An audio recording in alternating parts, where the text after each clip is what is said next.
¿No sería bueno, para terminar con los problemas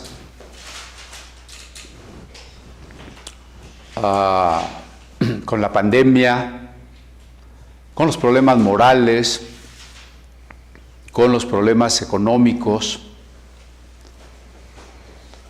no sería bueno hacer oración de guerra? La oración de guerra que se ha puesto de moda es la idea de que en actitud de oración vamos a atar, a luchar, a pelear, a guerrear contra las huestes de maldad, contra el diablo, atando demonios, reprendiéndolos, declarando que los problemas se solucionan, que si usted tiene un hijo alcohólico, usted va a guerrear contra el demonio de alcoholismo para que el hijo quede liberado y ya no sea borracho, o que, como dicen también por ahí una frase, arrebatar la herencia de los hijos, por supuesto está mal redactada. Lo que quieren decir es que el diablo le está robando la herencia a nuestros hijos y que entonces nosotros se la tenemos que arrebatar al diablo y que nuestros hijos tengan lo que deben tener. Y bueno, la oración de guerra está caracterizada a veces por gritos, por manifestaciones de enojo, de oposición fuerte contra el enemigo y del uso de armas espirituales como saetas encendidas, flechas, espadas y aceite y tantas cosas, ¿no? ¿Por qué no hacer oración de guerra? Ya que estamos hablando de la oración en estos últimos domingos, basándonos en las enseñanzas de Jesús en el Evangelio de Lucas, déjeme decirle, en la Biblia no existe la oración de guerra, así como lo escucha. En la Biblia no existe la oración de guerra. Piense en primer término en el Padre Nuestro, que comenzamos a analizar y continuaremos en ello. No hay una frase que sugiera que Jesús hace guerra contra el diablo. Pide al Padre que nos libre del mal, que no nos deje caer en tentación, sí, pero no pelea contra el diablo hablándole, orando, porque una oración de guerra, ¿a quién estaría dirigida?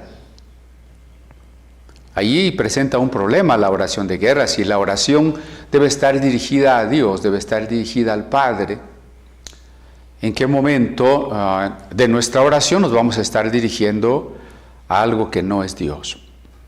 Pero bueno, pienso en otras oraciones largas en la Escritura. Otra oración de Jesús la encontramos en el capítulo 17 del Evangelio de Juan. Jesús, antes de morir, momentos antes de ser aprehendido, ha comenzado ya de alguna manera su agonía, y en esa agonía está intercediendo por sus discípulos y todos los que hemos de creer. Ninguna frase, analice la oración Juan capítulo 17, ninguna frase de Jesús puede interpretarse a la manera de una oración de guerra.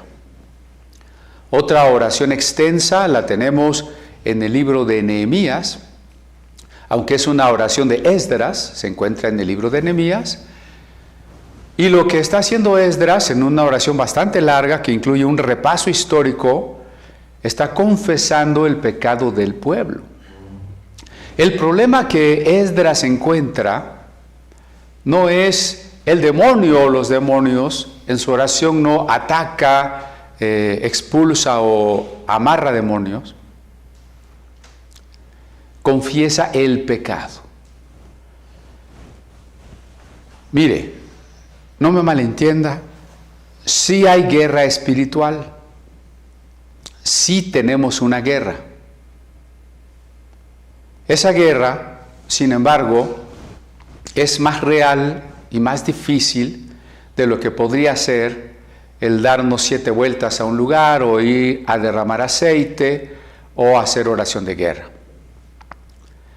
En esta guerra espiritual que se libra en nuestra mente y en nuestros corazones, el enemigo nos tienta, nos invita a desobedecer a Dios.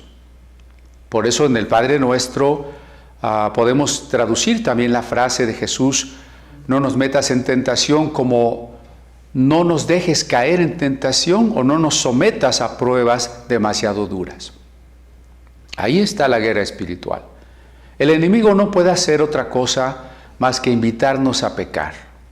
El enemigo no nos obliga a pecar. El problema fundamental está en el pecado del hombre. Jesús dijo que los hurtos, adulterios, idolatrías y todos los pecados nacen del corazón. Los demonios no nos obligan a emborracharnos, no nos obligan a drogarnos, no nos obligan a robar, no nos obligan a mentir. De tal manera que no se trata de hacer guerra espiritual contra un ente que no es el último responsable. En todo caso es el tentador. El último responsable es el ser humano. Ahí hay un enfoque equivocado. Por eso Esdras está confesando el pecado del pueblo.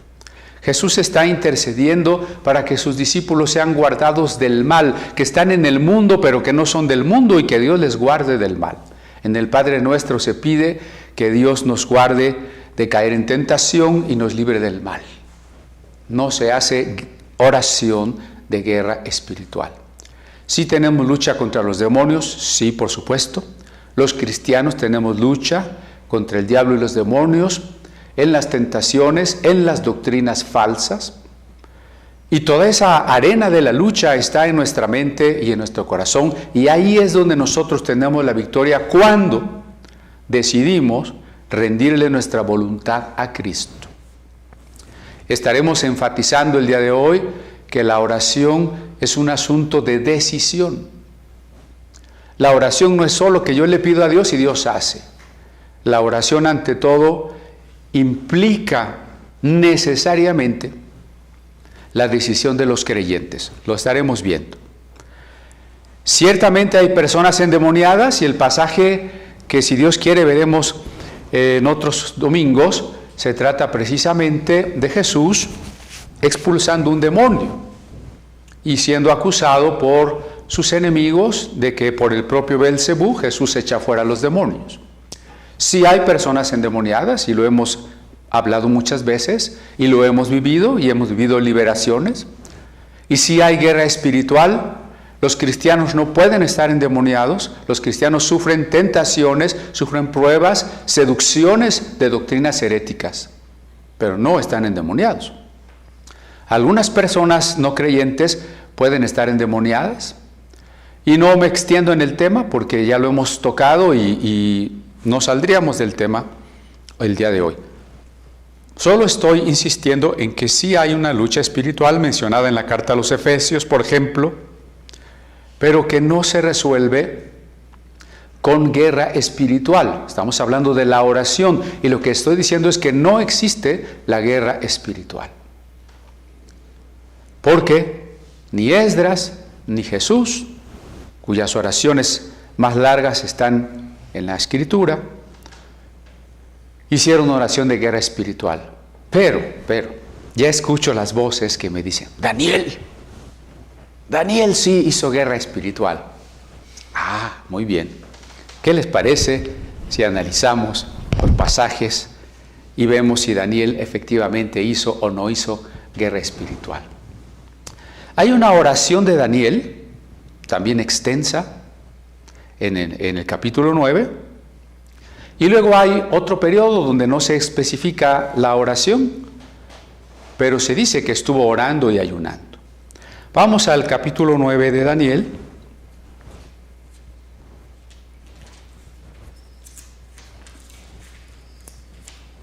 En algunos versículos No voy a leer todo el capítulo, pero usted, por favor, en su casa, deleítese en el capítulo. Mire lo que dice Daniel en su oración, y esa es la médula de su petición. Verso 5. Hemos pecado, hemos cometido iniquidad, hemos hecho impíamente y hemos sido rebeldes y nos hemos apartado de tus mandamientos y de tus ordenanzas. No hay guerra espiritual. El capítulo comienza diciendo que Daniel comenzó a orar y a confesar. ¿Y qué confesó? ¿Que los demonios nos han obligado a pecar? ¿Que nuestros pecados se deben a unas ataduras? No, reconoce que nosotros somos los responsables. Y por eso insiste con palabras sinónimas, casi al estilo del paralelismo de la poesía hebrea. Hemos cometido iniquidad, hemos hecho impíamente, hemos sido rebeldes, nos hemos apartado de tus mandamientos y ordenanzas.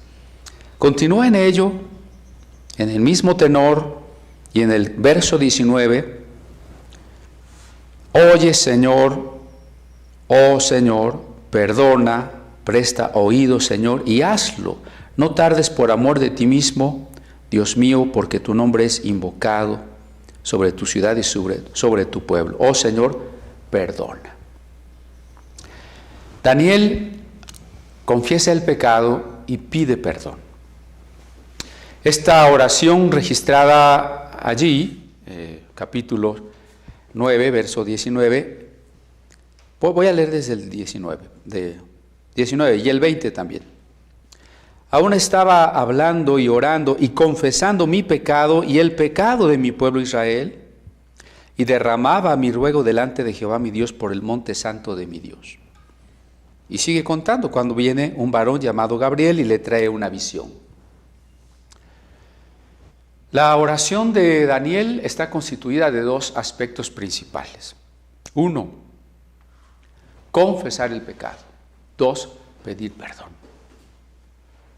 Las dos cosas se implican. No se puede solo reconocer que se es pecador y caer en un espíritu de condenación. El arrepentimiento que produce el Espíritu Santo nos lleva a reconocer el perdón y el amor divino. Pero no se puede pedir perdón si no se reconoce el pecado tal cual es. ¿No sería una auténtica confesión? El que yo le dijera a Dios, bueno, sí, Señor, robé, pero mira, yo no quería, fue un demonio, entonces te pido liberación de ese demonio. Eso no es una confesión porque no es el reconocimiento de la responsabilidad que el pecado conlleva.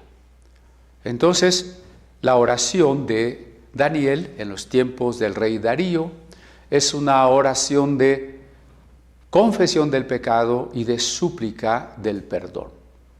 Como respuesta, viene una visión donde, y también será otro tema, a través de la simbología del número 70, se habla del establecimiento perfecto del reino de Dios y del perdón absoluto de los pecados. En el capítulo 10 del libro de Daniel, tenemos otra descripción de Daniel buscando el rostro divino. Dice en el versículo 2, en aquellos días yo, Daniel, estuve afligido por espacio de 3 semanas. Nos cuenta el relato que Daniel ayunó en parte, un ayuno parcial, no comió carne ni ninguna cosa muy elaborada, solamente pan, agua. Al cabo de esos 21 días, dice el versículo 12, entonces se aparece un varón y le dice, Daniel, no temas, porque desde el primer día que dispusiste tu corazón a entender y humillarte en la presencia de tu Dios, fueron oídas tus palabras y a causa de tus palabras yo he venido. Se le aparece a Daniel un ángel, que es el ángel Miguel, y le dice a Daniel que desde que él comenzó a ayunar, Dios escuchó sus palabras. ¿Y qué estaba orando Daniel? Lo dicen las palabras del ángel que acabo de leer. Dispusiste tu corazón a entender la revelación, humillarte en la presencia de tu Dios. No estaba haciendo guerra espiritual. Daniel no estaba haciendo guerra espiritual. Estaba humillándose ante Dios.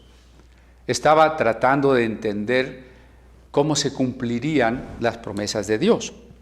Y en el versículo 13 dice: mas el príncipe del reino de Persia se me opuso durante 21 días, pero he aquí Miguel, uno de los principales príncipes, vino para ayudarme y quedé ahí con los reyes de Persia. Ok, corrijo. Parece que es Gabriel, aunque no dice aquí claramente, pero apoyado por Miguel, el mensajero tiene que luchar. Pero note usted, Miguel está luchando contra un personaje que se llama aquí el príncipe de Persia. ¿Quién? ¿Quién está peleando? Miguel, el ángel, no Daniel. Está luchando Miguel contra el príncipe de Persia. Entonces Daniel en ningún momento está haciendo oración de guerra espiritual. Queda claro que Daniel se está humillando y entendiendo el plan de Dios. La lucha está invisible en los aires entre Miguel y este personaje. Ahora bien, el libro de Daniel es un apocalíptico. Así que lo que se menciona en los apocalípticos se dice con un lenguaje simbólico. Usted no puede extraer toda una doctrina de guerra espiritual en este estilo de un libro de símbolos, donde tendríamos que interpretarlo así, como símbolos, y que basado en un solo versículo, usted establezca una doctrina que no tiene respaldo en otras partes de la Biblia. Porque en ninguna parte de la Biblia, ni siquiera en estos capítulos 9 y 10 de Daniel, se habla de una oración de guerra por parte de Daniel, no se habla. Ni, ya dije, ni en Esdras, ni sobre todo en Jesús. Ni en el propio Pablo, en quien tenemos esas palabras que nos dicen que estamos en lucha contra huestes espirituales. Pablo en varias ocasiones dice: yo ruego que ustedes crezcan en el conocimiento de Jesucristo. Si él creyera en la oración de guerra, nos hubiera dejado en sus epístolas la instrucción clara de que nosotros teníamos que hacer oración de guerra. Él mismo hubiera escrito, no que estaba orando para que creciéramos en el amor de Cristo, sino para que hiciéramos guerra espiritual, para atar a los demonios. Bien, si no hay guerra espiritual, al menos espero que le quede muy claro en el Padre Nuestro. Continuemos con la pregunta, entonces, ¿qué es la oración? ¿Por qué oramos? ¿Cómo oramos? Vamos a retomar el pasaje del Padre Nuestro. Usted está viendo detrás de mí un muro con el Padre Nuestro en arameo, cincelado en la piedra. El arameo es la lengua que habló Jesús. Así que fue la lengua en que originalmente Él enseñó esto a sus discípulos. Tengo aquí una Biblia para niños que hemos estado promoviendo. Es para niños porque trae ilustraciones para niños, pero la traducción no es estrictamente para niños, es para adultos también. Lo que sí tiene es que es una traducción en un lenguaje muy sencillo, en un lenguaje muy contemporáneo, pero al mismo tiempo con una adecuada crítica textual. Entonces voy a leer el Padre Nuestro en esta versión. Recuerde, en Lucas 11 y comienzo desde el primer verso. Una vez Jesús estaba orando en cierto lugar. Cuando terminó, uno de sus seguidores le dijo: Señor, enséñanos a orar, así como Juan les enseñó a sus seguidores. Entonces Jesús les dijo: cuando oren digan así: Padre, que siempre se dé honra a tu santo nombre, venga tu reino, danos hoy los alimentos que necesitamos cada día, y perdona nuestros pecados, porque nosotros también perdonamos a todos los que nos han hecho mal, no nos dejes caer en tentación. Y ahí termina. Tal vez usted diga, le falta algo. ¿No será que porque es para niños está muy abreviada? Si usted se fijó, no es la misma versión de Mateo. No dice, Padre nuestro que estás en los cielos. No dice que estás en los cielos. No dice, líbranos del mal, por ejemplo, ¿no? Y sobre todo aquella parte de, porque tuyo es el reino, el poder y la gloria, por todos los siglos. Tengo que detenerme aquí un poquito en el problema que se llama la crítica textual.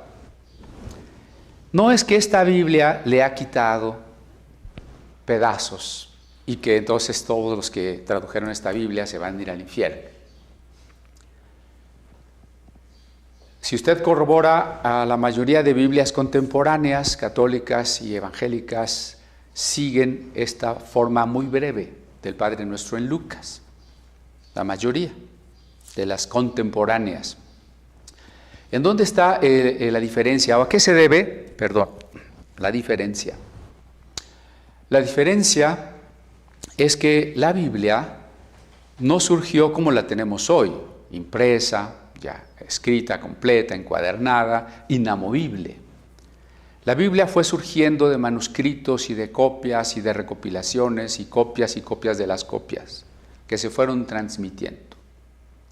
Y conforme se copiaba, y como siempre sucede, al momento de copiar podemos tener alguna diferencia, algún equívoco de tipo involuntario o de tipo voluntario cuando tratamos de aclarar o de hacer homogéneo un pasaje con otro pasaje. El Nuevo Testamento, como lo había sido antes el Antiguo, fue siendo copiado a lo largo de muchos siglos. Los copistas a veces conocían pasajes de memoria, y cuando en Lucas dice, por ejemplo, Padre nuestro, y en Mateo dice que estás en los cielos, entonces algún copista que está transcribiendo Lucas recuerda que estás en los cielos y lo pone también en Lucas. Pero si nosotros vamos a los manuscritos más antiguos, a los mejores manuscritos de Lucas, vamos a ver que solo dice Padre nuestro. Ahora, eso no quiere decir que el principal escritor no crea en algo importante, ¿no? Porque, por ejemplo, en muchas Biblias, en la versión del Padre Nuestro en Mateo dice, porque tuyo es el reino, el poder y la gloria, y en muchas Biblias eso ya no está. Y entonces alguien dice, es que le quitaron eso. ¿Y por qué se lo quitaron? ¿Por qué no creen en el reino, el poder y la gloria? No se lo quitaron por eso. No culpemos a los traductores, no culpemos a los editores de las Biblias sin antes hacer un análisis de comparación de manuscritos, es decir, crítica textual. Si la persona que dice, bueno, este pasaje, esta doxología, tuyo es el reino, el poder y la gloria, no está en los manuscritos más antiguos, quiere decir que algún copista bien intencionado quiso cerrar la oración no con líbranos del mal. ¿Por qué cerrar con el mal? ¿Por qué no cerrar al estilo de las oraciones judías de la época? Y añadió una doxología. Está bien, no está en contra de las doctrinas fundamentales de la Biblia. Si usted sabe el Padre Nuestro así, si usted quiere tenerlo así, no es ningún problema. Pero si alguien dice, bueno, yo en la Biblia que estoy publicando, quiero poner lo que está en los manuscritos más antiguos y no en lo que se añadió después, pues también está correcto, Si esa persona dijera, es que yo lo quito porque yo no creo en el poder y la gloria, entonces tendría que borrar el poder y la gloria de todos los pasajes de la Biblia, Lo que no hace ni la Biblia Dios habla hoy, ni en inglés la Standard Version. Biblias criticadas porque pues ya no pusieron eso. No lo pusieron porque no estaba, en ese pasaje no estaba en los manuscritos más antiguos, pero no es un asunto de que a todos los pasajes de la Biblia que digan que Dios es glorioso, se lo vamos a borrar. Eso es una tontera, perdónenme. Entonces, cuando alguien, como en esta versión, dice, vamos a recuperar la forma más breve y sencilla que Lucas conserva del Padre Nuestro, a diferencia de Mateo y a diferencia de los copistas, sobre todo los copistas medievales, que trataron de hacer iguales los pasajes paralelos, no están haciendo algo equivocado. Nos están permitiendo lo que ya hemos dicho otras veces. Cada evangelista tiene un enfoque especial con que quiere presentarnos a Jesús. No se trata de hacer un evangelio, una calca exacta de otro evangelio. ¿Para qué quisiéramos 4 copias idénticas? Precisamente la riqueza de que sean 4 evangelios está en la manera muy peculiar en que cada uno de ellos nos va a hablar de Jesús. Y tenemos que entender por qué los pasajes están de esa manera. Voy a volver a leer el texto en esta versión para que usted lo tenga bien presente. Cuando oren, digan así: Padre, que siempre se dé honra a tu santo nombre. Lo que habíamos dicho, santificado sea tu nombre. Venga tu reino. Falta la parte, sea hecha tu voluntad. Pero, claro, en alguna manera está implícita. Si el que reina es Dios, su voluntad es la que se hace. Danos hoy los alimentos que necesitamos cada día. Esta traducción prefiere el término alimentos, claro, para una sociedad agrícola como la del tiempo de Jesús, en que el trigo es una planta de la dieta fundamental. Se entiende el pan, y ellos usan pan, pero ¿qué haríamos en una traducción china donde no hay pan ni trigo sino arroz? ¿Qué hacemos en Centroamérica donde hay plátano y no pan? O en México donde hay tortilla y no pan. Es buena la idea, danos hoy los alimentos que necesitamos cada día. Y perdona nuestros pecados porque nosotros también perdonamos a todos los que nos han hecho mal. Aquí me detengo. Quisiera abonar un poco más de lo que comentamos la semana pasada. Y es que Dios está esperando de los hijos que han sido perdonados, que nosotros también perdonemos. Ahora, ¿recuerdan ustedes que dije que la oración es decisión? Si yo digo, venga tu reino, estoy en primer lugar decidiendo rendirme y reconocer que Jesús sea el Rey de mi vida. ¿De qué sirve que yo repita, venga tu reino, si no estoy diciendo que Él sea el Rey de mi vida? No hay magia en la oración, recuerde. Pongo el ejemplo. Hay personas que piensan que orar largamente tiene más poder. Así lo creían las tradiciones judías y algunas de ellas comentadas en la propia tradición rabínica. Por eso Jesús dice, cuando oren ustedes no sean prolijos, es decir, no hablen mucho, no estén pide y pide y pide como que si porque le dan a Dios todo un discurso, entonces Dios les va a conceder lo que piden. ¿Ven? No, acuérdense que no es que yo no crea en la oración, Es Jesús el que está diciendo que no seamos prolijos, es decir, que no seamos muy hablantines. Es Jesús el que lo está diciendo. La versión de Lucas del Padre Nuestro es muy breve. Pero cuando digo que la oración no es magia, también estoy diciendo, cuando la gente cree que por repetir una oración va a recibir algo, reza 10 Padres Nuestros. Durante 15 días reza 10 Padres Nuestros, no digas tu petición, nada más reza 10 Padres Nuestros y se te va a conceder. No, el Padre Nuestro no está como un amuleto, un mantra que tiene que repetirse para producir cosas. Y sobre todo las que yo quiero. Si no decimos el Padre Nuestro cuando repetimos, venga tu reino, si no estamos tomando la decisión de someternos a su reino, podemos repetirlo muchas veces y no tiene ningún valor. Si cuando decimos perdona nuestras deudas, como nosotros perdonamos a nuestros deudores, no estamos decidiendo perdonar, podemos repetirlo 100 veces y no tiene ningún valor. El perdón es una decisión. Nosotros vivimos en una sociedad acostumbrada a las emociones. ¿Qué digo acostumbrada? Manipulada por las emociones.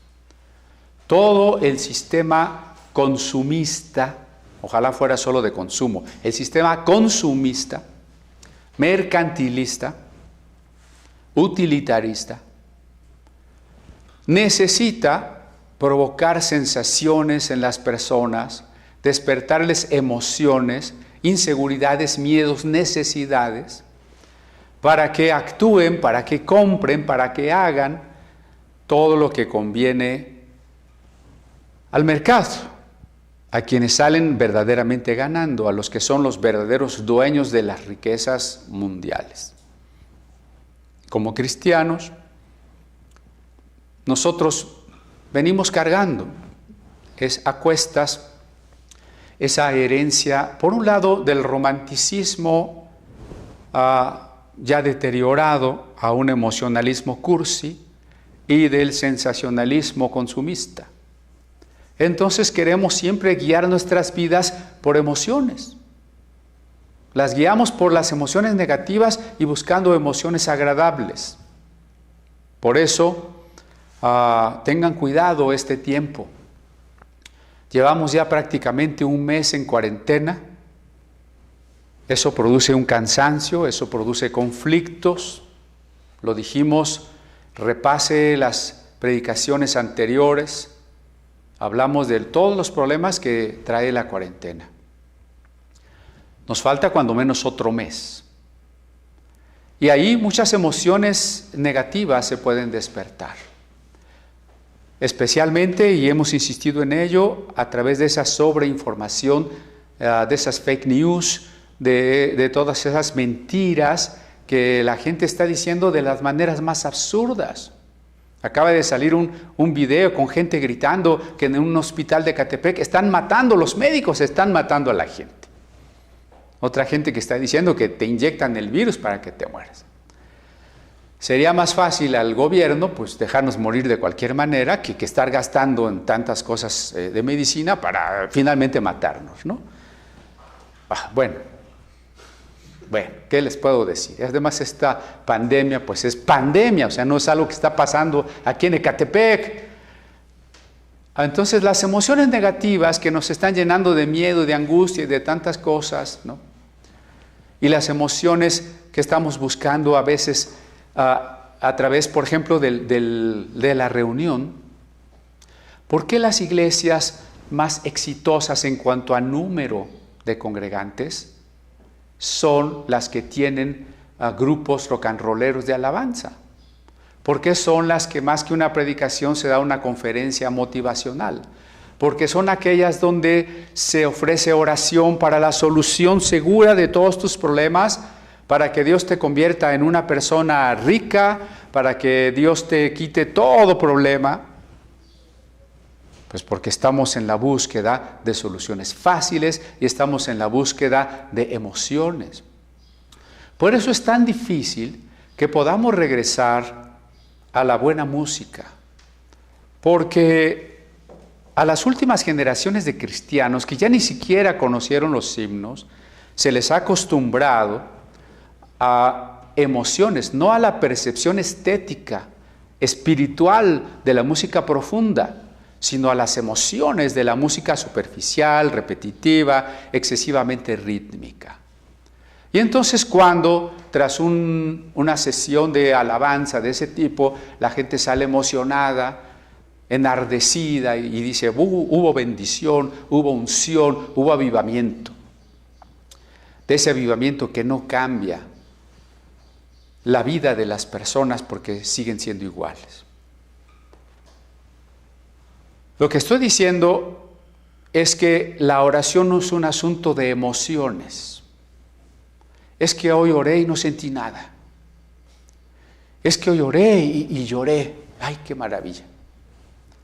Es que hoy siento que Dios está conmigo. ¡Ay, es que hoy siento que Dios me ha abandonado! Nada de eso es la fe. Nada de eso tiene que ver con la fe. Y cuando dice el pasaje que debemos perdonar a los que tenemos que perdonar, no está esperando Jesús que sean nuestras emociones. Porque los deudores efectivamente nos son deudores, es decir, nos deben. Si algo tenemos que perdonar es porque realmente merece un castigo a aquella persona por lo que nos hizo, sino que le tendríamos que perdonar. Te voy a perdonar de algo que no necesita ser perdonado. Mi deudor es un deudor, o sea, sí debería tener un castigo. Entonces se me está pidiendo que yo perdone al que merecería un castigo. Por supuesto que cuando Dios me perdonó a mí, yo también merecía un castigo. Bien, entonces, las emociones no me van a capacitar para ello. ¿Usted cree que me van a hacer la emoción de perdonar a esa persona? Si cada vez que me acuerdo lo quiero ahorcar, mínimo, ¿no? Entonces, el perdón es una decisión. Decido, por supuesto, con el Espíritu Santo que vive en mí, con la ayuda de Jesús y su gracia. Decido, pero yo decido perdonar. La oración es decisión. Y eso no quiere decir que el problema se va a esfumar y usted va a decir, bueno, pero es que si perdono ya no me debo de acordar. No es que se va a extraer unas neuronas usted. Usted perdona y se va a acordar y tal vez se va a acordar toda la vida. Y que bueno, mientras no le dé Alzheimer o algo así, pues se va a acordar toda la vida. ¿Y le puede doler? Sí. ¿Y habrá la tentación de volver al rencor? Sí. Lo que quiero que me entienda es que la fe es una decisión, el pecado es una decisión, el amor es una decisión, perdonar al otro es una decisión, vencer la tentación es una decisión. La vida cristiana es una vida de decisiones. Por eso la oración es decisión. Olvídese o ponga en un lugar secundario a sus emociones. La razón debe controlar a las emociones. Olvídese también de esa mafufada de la inteligencia emocional. La inteligencia y las emociones son las emociones. La inteligencia emocional es una manera burda de decir lo que Platón había dicho desde hace muchos siglos. La razón debe gobernar a las emociones. Lo que Pablo también había dejado claro, nuestro nuevo hombre nacido de Cristo, nuestro nuevo hombre racional porque ha nacido del Logos, tiene que gobernar al hombre viejo dominado por emociones y hábitos pecaminosos. Entonces, es una decisión. Y luego sigue esta versión corta del Padre Nuestro. En su última parte, no nos dejes caer en tentación. Mire, Dios no prometió librarnos de cosas malas. Dios quiere librarnos del mal. A ver, la diferencia. Primero, cuando decimos cosas malas, estamos confundiendo el mal moral con las cosas desagradables. Podemos decir que es una cosa mala que haya un terremoto, que haya una pandemia, o que yo no tenga trabajo, o que me asalten en la calle. Sí, es una cosa mala porque no es agradable, porque no me beneficia, pero no es mala en el sentido de que yo sea moralmente responsable de eso. Yo no soy responsable de que se caiga mi casa y me aplaste. No soy responsable de que me secuestren, no soy responsable de que me dé una gripe. No. Cuando el texto habla de no caer en tentación, y en la versión larga habla de librarnos del mal, se trata del mal moral. Es decir, Las tentaciones y las pruebas y las adversidades y los desastres y las enfermedades van a llegar. De lo que se trata es de que cada uno de nosotros vaya saliendo de esas pruebas incólume, vaya saliendo purificado, vaya saliendo fortalecido, madurado. De ese mal es del que estamos pidiendo que Dios nos libre. No puedo pedir que Dios no permita las tentaciones. Lo que puedo pedir es que me ayude a no pecar. Dios no ha decidido de antemano, tú vas a pecar aquí y tú no vas a pecar aquí porque yo ya lo decidí. Entonces no existiría la responsabilidad humana y el pecado no sería pecado. Dios permite la tentación y Dios desea que no cedamos, que no caigamos en la tentación. Y la decisión es nuestra. Pero se pide el auxilio de la gracia divina. ¿Qué es la gracia divina? No es una sustancia que me va a llegar por allí. La gracia divina es la manera de describir el amor que Dios me tiene, de manera que yo no merezco. Entonces, cuando ese amor de Dios me invade, yo respondo con amor.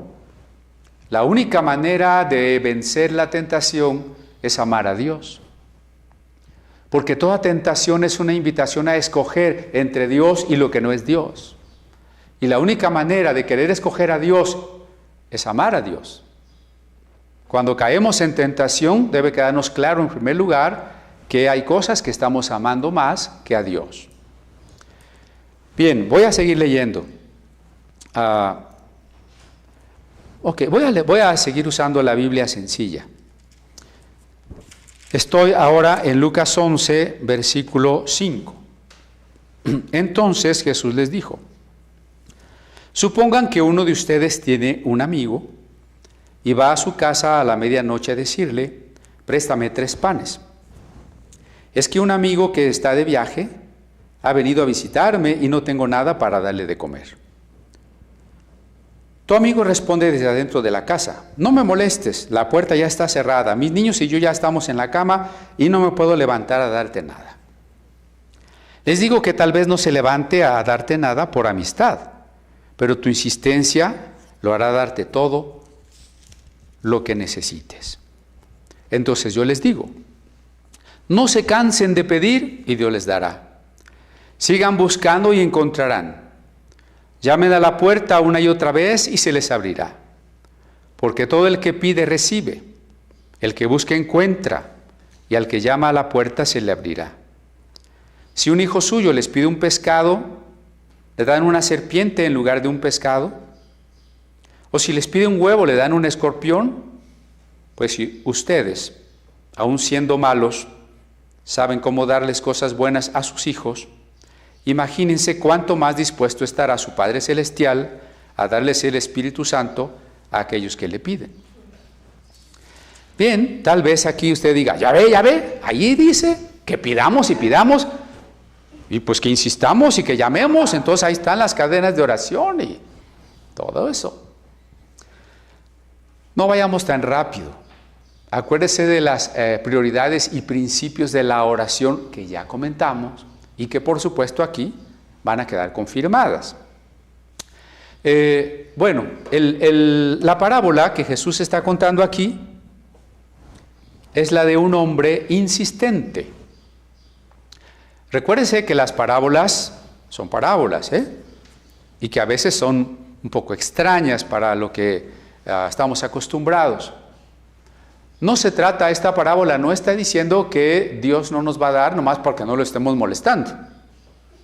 Porque eso es lo que parecería a primera vista, ¿no? O sea, este hombre va a la casa de un amigo a medianoche, le dice: oye, préstame 3 panes.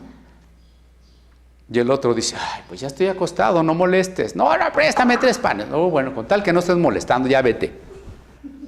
Usted no se puede imaginar un Dios así que diga: estos no me dejan en paz. Ahora ya tienen su cadena de oración de 24 horas al día. Ahora sí ya les voy a tener que dar porque están molestando. A Dios no le molestamos nunca. Dios es un Padre amoroso. Jesús acaba de enseñarnos a orar reconociendo que Dios es nuestro Padre. A Dios no le estamos molestando jamás. Ni nos va a dar algo nada más porque pues ya no le queda de otra. Él es todopoderoso, Él es soberano, Él es amoroso. Todas estas cualidades de su carácter nos están mostrando que esa no es la interpretación de la parábola. Lo que la parábola nos está enseñando es algo que Pablo dirá también en una frase corta allá en la primera carta a los tesalonicenses. Orad sin cesar. O sea, oren sin parar. Oren sin parar. Esto deja corta cualquier velada de oración. No estoy en contra de las veladas de oración. Hemos recibido muchas bendiciones. Pero, ¿cómo orar sin parar si no puedo hacer veladas de oración todas las noches? No puedo todo el tiempo estar en mi casa arrodillado y pidiendo, participando en cadenas de oración. No. ¿Cómo se puede orar sin parar? Porque acuérdense que dijimos que la oración es un diálogo amoroso. ¿Recuerda nuestra definición? La oración es un diálogo, o sea, dos palabras, diálogos, amoroso entre Dios y nosotros. Bien, en ese diálogo amoroso podemos estar constantemente haciendo lo que estemos haciendo, en voz alta, en silencio, como dicen en algunos teléfonos y computadoras, en segundo plano, pero podemos siempre estar dialogando con Dios. De hecho, nuestra vida debería estar caracterizada por esa íntima y constante comunión en la que yo le digo, le platico, le escucho. Ese es el diálogo del que está hablando Jesús aquí. Un hombre que insiste, un hombre que reconoce su necesidad y su necesidad más profunda. En los pueblos del Medio Oriente, la hospitalidad era muy importante. Así que un amigo que ha llegado al pueblito a medianoche a la casa de otro conocido, pues pide posada. Y entonces este amigo lo recibe. Tal vez viene del desierto, no ha comido. La Biblia elogia la hospitalidad, condena fuertemente la falta de hospitalidad. Este hombre recibe al amigo que viene de viaje, pero resulta que no tiene algo que darle de comer. Es muy complicado elaborar el pan, no se han inventado las panaderías, ni las torterías. En ese momento no hay un lugar a donde salir a comprar y no le queda más remedio que a su vez ir a buscar a otro amigo. Y con toda la pena que eso le significa, tocar la puerta a la medianoche, ahí está. Y el otro, pues no, como que no oye, ¿verdad? No sé, a las 500 ya dice, no, como que tocan la puerta, ya no, siguen toque y toque. Bueno, voy a ver qué. ¿Qué quieres? Grita, ¿no? Amigo, préstame este pan. Ay, no, mira, ya no voy a abrir la puerta, ya puse la tranca, ya los candados, yo ya estoy acostado, mi familia, vas a despertar a mi familia, no estés molestando. ¿Y qué es lo que vemos? Que el otro insiste. Ahora bien, esta insistencia no es una insistencia que esté ilustrando a Dios, que no nos oye porque Dios no quiere ser molestado. La insistencia está en el hecho de que todas las circunstancias de nuestra vida, nuestra misma manera de ser, nuestra propia estructura finita, nos exige de manera insistente, constante, profunda, una búsqueda de Dios. Lo que está ilustrando la parábola es la necesidad que yo tengo de una búsqueda seria, una búsqueda de la que no me voy a ir sin lo que necesito, y lo que necesito es Dios. Acuérdese de Jacob cuando se aferra a aquel ángel y le dice, no te suelto si no me bendices. Esta búsqueda que todos necesitamos de Dios es una búsqueda constante, intensa, insistente. Ahora bien, Dice el siguiente versículo, pedid y se os dará, ¿no?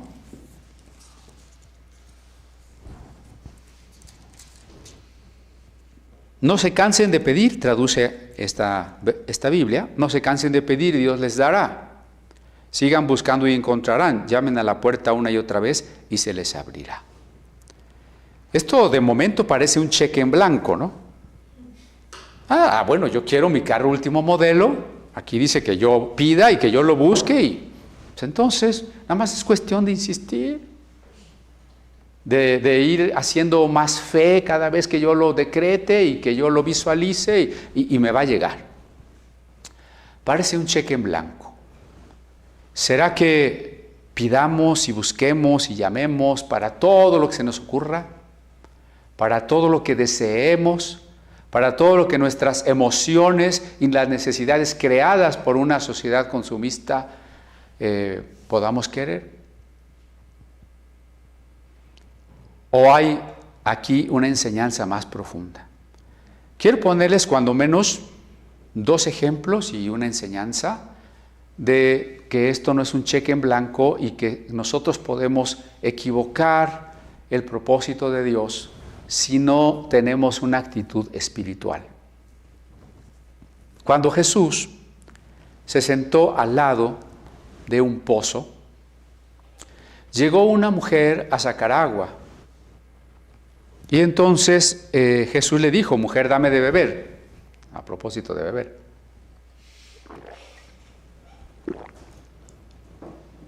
Bueno, ella se extrañó y le dijo, ¿por qué me pides tú de beber si tú eres judío, yo soy mujer, tú eres hombre, los hombres y mujeres no se hablan, menos judíos y samaritanos?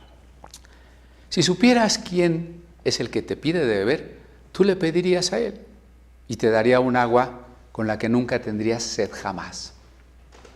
Aquí la mujer vio un cheque en blanco, ¿ve? Pues Señor, pero si tú no tienes ni cubeta ni cuerda para sacar el agua, ¿de dónde me vas a dar agua? Pero si me vas a dar un agua de la que no tendré sed jamás, pues dame para que yo no tenga que venir a este pozo. Ahí es donde me detengo, ¿no? Fíjense cómo entiende la mujer el ofrecimiento de Jesús. Ella lo entiende desde sus necesidades más inmediatas. Las mujeres eran las encargadas de ir por el agua al pozo, porque pues no había agua entubada, ¿no? Usted no abría la llave de su casa y ya le salía el agua. Y el pozo podría estar a veces bastante lejos. Así que la mujer tenía que dar muchas vueltas con el cántaro de agua, pues para la comida, para bañarse, para todas las necesidades de la casa. Y bueno, pues realmente creo que debe haber sido pesado el trabajo de las mujeres, entre otras cosas, de ir por el agua. Entonces cuando Jesús le dice, yo te puedo dar de un agua de la que no vas a tener sed jamás, esta mujer de inmediato piensa en sus necesidades materiales. De inmediato piensa en resolver los problemas que a ella le parecen más pesados. Y entonces dice, Señor, dame de esa agua para que yo no tenga que venir a buscarla al pozo. Creo que ilustra bastante bien, ¿no? O sea, nuestra primera idea cuando oímos que Dios nos va a dar, si pedimos, si buscamos, si llamamos, entonces Dios me va a resolver estos problemas que yo quiero que me resuelva. Usted entiende perfectamente que el agua a la que se refería Jesús no era un agua que le iba a evitar a esta mujer el tener que ir al pozo. Era un agua de dimensiones espirituales, de eficacia eterna, y que no tenía nada que ver con la solución de su pobreza, de su necesidad de ir al pozo y de seguir trabajando como todos los días. ¿Ve? Entonces, cuidado, cuando el cheque en blanco lo interpretamos como la solución de los problemas que a nosotros nos gustaría que se solucionaran. Menciono otro caso. Jesús, y lo vimos también en Lucas, multiplicó los panes y los peces y dio de comer a una multitud hasta que todos quedaron satisfechos y todavía sobró. En el relato paralelo del Evangelio de Juan se nos dice que al día siguiente la multitud buscó a Jesús para hacerlo rey. ¿Cómo interpretó la gente el que Jesús debía ser un rey? Pues si Jesús es nuestro rey y Él puede producir comida, nos va a sacar de la pobreza, nos va a sacar del hambre y probablemente hasta nos va a librar de los romanos. ¿Nota el tipo de problemas que quería solucionar la gente? Cuando entendió que Jesús nos ama, cuando entendió que Jesús nos provee, cuando entendió que Jesús hace milagros, porque en ningún momento estamos diciendo que no hay milagros, de una vez apúntelo eso, los milagros existen, los hemos vivido, pero aquí cuando la gente entendió que Jesús puede hacer milagros, entonces de inmediato quiso conducir los milagros y entender a Jesús y adaptar a Jesús a lo que ellos necesitaban y a lo que ellos querían. Cuidado, porque hoy con estas posturas relativistas posmodernas hay que adaptar el Evangelio a las culturas. ¿No será al revés? ¿No será al revés? Vienen para hacerlo a Jesús un rey. Jesús, por supuesto que tiene que haber sido tentado y bueno, pues no estaría mal, ¿verdad? Qué bueno que me reconocen, al fin voy a ser popular. Cualquiera de nosotros hubiera aceptado, pues ya no ser rey, mínimo diputado, si te dijeran que si quieres ser diputado, seguro que decías que sí. Jesús huyó de ellos. Caray. Cuando usted toma el cheque en blanco y lo viene a cobrar para las cosas que usted quiere, dice, Jesús huyó de ellos. ¿Ve? No es tan sencillo. Quizá vale la pena irnos a un pasaje que está ya en Santiago.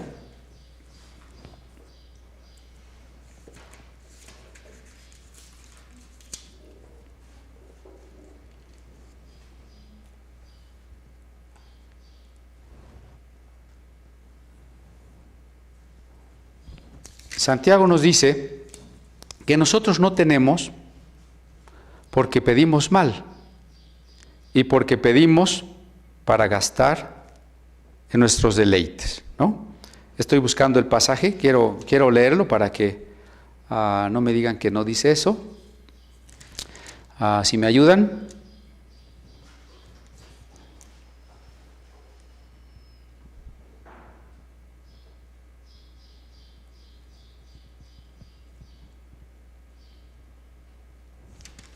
Bueno, aquí me van a ayudar a buscarlo. Ahorita lo comentamos, ahorita lo leemos.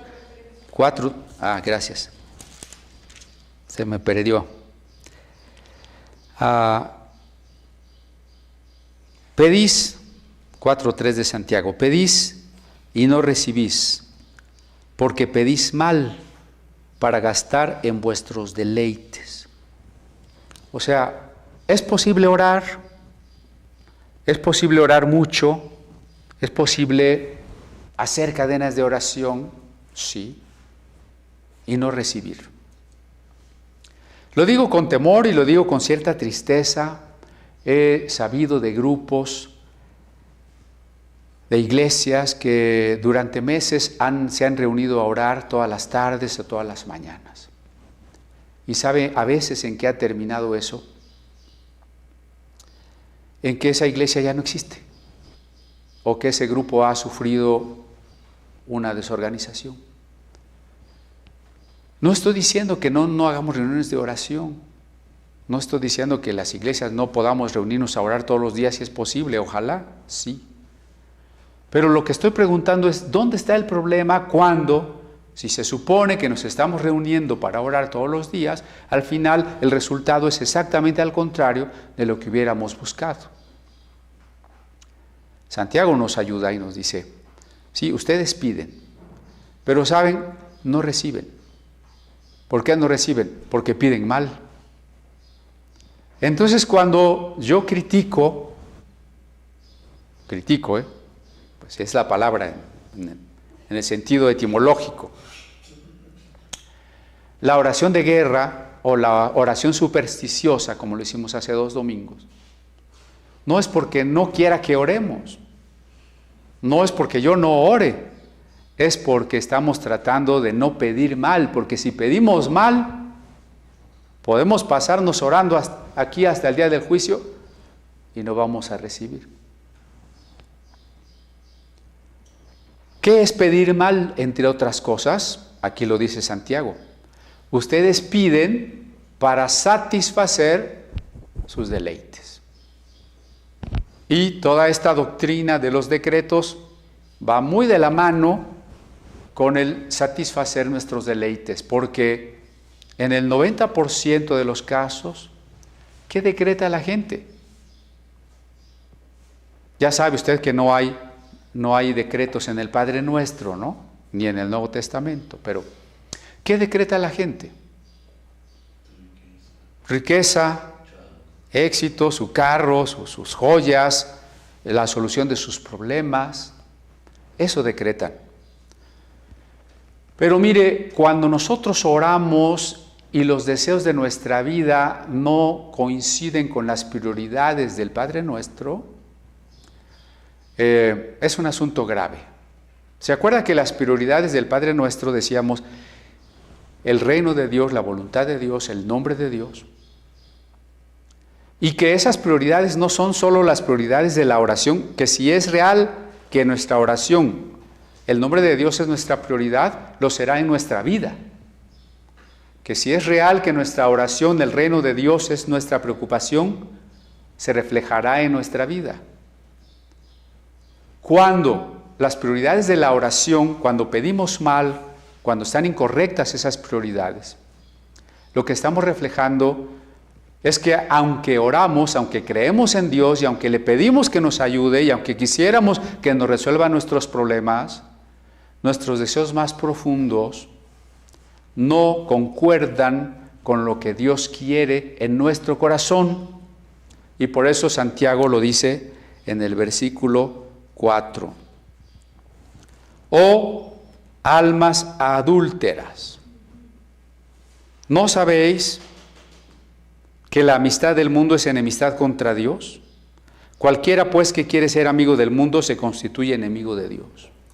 Cada vez que usted quiere pedir para sus deleites, cada vez que usted quiere pedir solo para lo inmediato, como la samaritana o como esta multitud que quiere hacer a Jesús un rey, estamos amando más lo que necesitamos, amándonos más a nosotros mismos, amando más las comodidades, los bienes, que a Dios. Y la palabra de Santiago es durísima. Almas adúlteras. El adulterio era el que una esposa estuviese con otro que no era su esposo.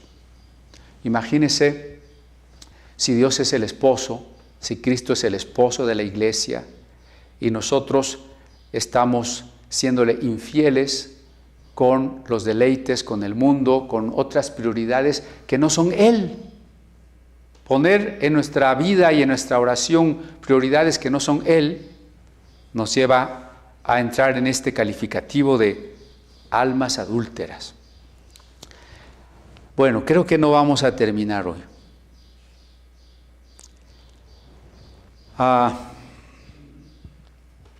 Le voy a decir de qué vamos a platicar la próxima semana. Es posible que Dios nos haga entender que algo va a suceder o que algo es su voluntad y que nosotros, pidiéndole a Dios, Él tenga la misericordia de modificar aquella situación.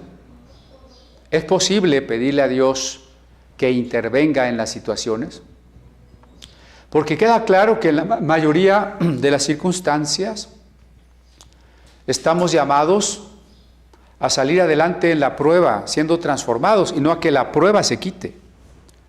Pero es posible que a veces Dios intervenga y nos quite la prueba. Es posible que a veces Dios haga ese milagro que estamos esperando. Es posible que alguien pueda estar a punto de morir y en oración Dios le permita más tiempo de vida. si es posible, y todo eso lo vamos a ver la próxima semana. También tenemos que platicar acerca de cómo en esta oración que Jesús nos ha enseñado, habla de perdonarnos y de darnos el pan en primera del plural. Danos, perdónanos. ¿Por qué? Porque así como vimos en la oración de Daniel y en la oración de Esdras, la oración siempre es comunitaria. Hemos pecado, decía Daniel, y también Esdras dice lo mismo, hemos pecado. Entonces, necesitamos entender que si la oración es comunitaria, no puede ejercerse de manera individualista, y especialmente en familia. Nuestros hijos están en un gran riesgo. La ideología de género es combativa, tiene toda una estrategia de cómo imponerse, pero sobre todo de cómo depravar a los niños. Aquel principio de darles el mal ejemplo en público, violando así sus derechos, ya quedó muy aplastado. Ahora resulta que libros de la Secretaría de Educación, ahora resulta que actividades de la Secretaría de Cultura para el Día del Niño promovieron cuentos de homosexualidad para los niños. ¿Cómo nuestra oración y nuestra vida va a responder a un embate, a una oleada tan fuerte que se viene y que tal vez no se puede detener? Como Sodoma y Gomorra no se va a detener, pero lo importante es si nosotros como padres podemos ayudar a nuestros hijos. Y hablaremos, y aquí quiero cerrar con esto, quiero que lo piense muy bien, ¿cómo termina este pasaje de la oración? El pasaje termina diciendo que un padre no le da cosas malas a los hijos. También hablaremos de que Dios no nos da las cosas malas, porque a veces también está esa otra idea. Las cosas malas las manda Dios. No, vamos a hablar de eso. Pero el pasaje termina diciendo, imagínense cuánto más dispuesto estará su Padre Celestial a darles el Espíritu Santo a aquellos que le piden. Relacionemos esta manera en que Jesús concluye con lo que dijo antes. Al que pide, se le da. El que busca, encuentra. Al que llama, se le abre. ¿Qué pides? ¿Qué buscas? ¿Para qué llamas? El pasaje cierra diciendo, los que piden el Espíritu Santo. No el que pide un agua para no tener que ir al pozo. No el que pide un rey que le multiplique comida para ya no pasar nunca pobrezas. No el que pide que Dios nos quite los problemas y que se muera el coronavirus. El que pide el Espíritu Santo. Y por eso quiero dejarlo para la próxima semana, porque el tema de pedir el Espíritu Santo y de recibir el Espíritu Santo es todo un tema como las cosas que les acabo ya de mencionar. Por lo pronto, cerremos recapitulando. No existe la oración de guerra espiritual. Existe la oración de confesión del pecado. Existe la oración que es un diálogo amoroso entre usted y Dios. La oración es decisión. Cuando usted ora por una persona necesitada es porque usted está decidiendo ayudarle de la manera que le sea posible ayudarle. Cuando usted está pidiendo por la salvación de una persona a la que usted ama, es porque usted está decidiendo compartirle el Evangelio o darle testimonio con su vida para que él un día conozca a Cristo. Cuando usted está pidiendo perdón por los pecados, es porque está decidiendo abandonar esos pecados. Cuando usted está pidiendo que venga el reino de Dios, es porque usted está sometiéndose y decidiendo seguir la voluntad de Dios en todas las cosas. Cuando usted está pidiendo que Dios le perdone como usted perdona a otros, es porque usted está decidiendo perdonar. Cuando usted está pidiendo que el nombre de Dios sea santificado, es porque usted está decidiendo vivir, actuar y hacer todo lo que hace para que el nombre de Dios y el amor de Dios por las personas sea conocido por todos. Si usted no está orando como una decisión, entonces no hemos entendido qué es la oración.